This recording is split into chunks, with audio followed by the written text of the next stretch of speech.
Welcome to ETV India. अभी हाल ही में एक सफाई कर्मचारी का चाकू गोदकर हत्या कर दी है त्रिलोकपुरी में। तो नाजिया दानिश जो कांग्रेस की नेता हैं, उन्होंने क्या कहा आप। ये इंसिडेंट हुआ है, सफाई कर्मचारी के साथ वारदात हो जाती है, चाकू मार के उसकी हत्या कर दी जाती है। उतना होने के बावजूद अब तक ना ही आरोपी पकड़ा गया है, ना ही सरकार की तरफ से किसी भी तरह का कोई उनको प्रोत्साहन दिया गया, कहीं कुछ भी नहीं। कैसा लग रहा है कि आपको नहीं लगता कि इस पूरे मामले के अंदर जो है चाहकर भी सरकार अपनी तरफ से कोई पहल नहीं कर पा रही, और एक तरफ 3 इंजन की सरकार दिल्ली में चल रही है। देखिए गुलजार भाई, आपको पता है कि भारतीय जनता पार्टी सबसे बड़ी दलित विरोधी पार्टी है और दलितों के साथ साथ ये माइनॉरिटी विरोधी भी है। तो आप ट्रिपल इंजन सरकार का जो हवाला देते हैं, तो क्या आप इसमें उम्मीद करते हैं कि ट्रिपल इंजन के डिब्बों में, एक डिब्बे में माइनॉरिटी और एक डिब्बे में दलित और एक डिब्बे में हिंदुत्व वाले लोग बैठे होंगे, मनुवादी लोग बैठे होंगे? भारतीय जनता पार्टी सिर्फ और सिर्फ धर्म के नाम पे राजनीति करती है। उसमें किसी दलित का, किसी माइनॉरिटी का, कि उसके हक का, उसके इंसाफ का, उसकी जान का कोई भी ना तो हिसाब किताब है, ना कोई अहमियत है। और जहाँ तक सवाल पैदा होता है कि अब इस तरह के उन्हीं के कर्मचारी को भी शोषण किया जा रहा है, यहाँ तक कि उसको मौत के घाट उतार दिया गया, सीधा सीधा इस बात का हमें साफ संदेश मिलता है कि ऐसे लोगों का कोई सरपरस्त नहीं है, चाहे वो सरकार के हवाले से हो, चाहे वो कंपनियों के जो है मैनेजमेंट हो, उनका हो। अभी पिछले दिनों आपने शादरा में देखा था, एक एसआई हो गया था, वो भी दलित समाज का था। अभी पिछले दिनों आपने देखा था दिल्ली में चलती बस में एक रेप हुआ था बच्ची का, वो भी दलित समाज से थी।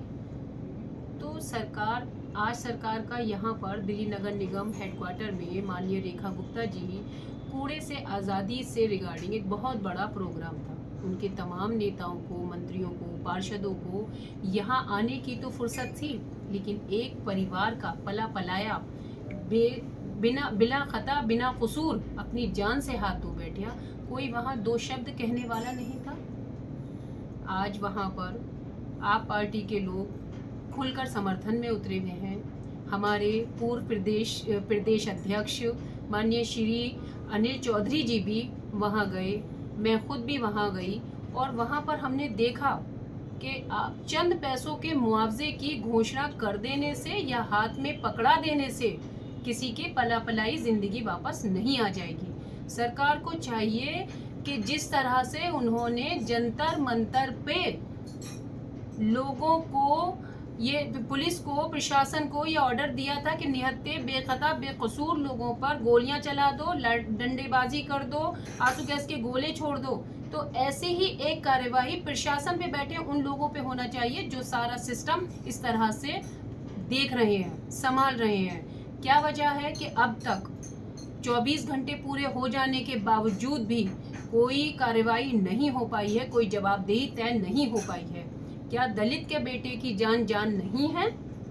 क्या जो मारा गया है उसको क्यों शरण दे रही है? क्यों उसको वो खुला घूम रहा है? क्यों उसके ऊपर जो है पुलिस का जो है शिकंजा नहीं कसा जा रहा है? इन तमाम सवालों के हवाले से सरकार जो है कटघरे में खड़ी है। आखिर सरकार क्यों और ऐसे दोषी लोगों को पनाह दे रही है, क्यों ऐसे दोषी लोगों का साथ दे रही है? परिवार इंसाफ की गुहार लगा रहा है लगातार, लेकिन अब तक किसी भी तरह से कोई उनको आश्वासन नहीं दिया जा रहा। हम लगातार उस परिवार के साथ हैं, और जब तक उस परिवार को इंसाफ नहीं मिल जाएगा, मुआवजे के साथ उसकी जवाबदेही नहीं तय हो जाएगी, तब तक हम निगम में भी आवाज़ उठाते रहेंगे और सड़क पर भी आवाज़ उठाते रहेंगे।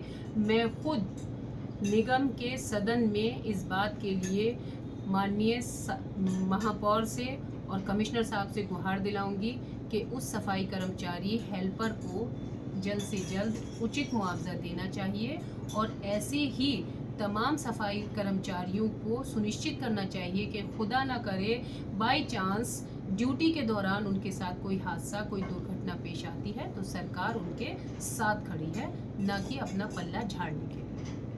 बहुत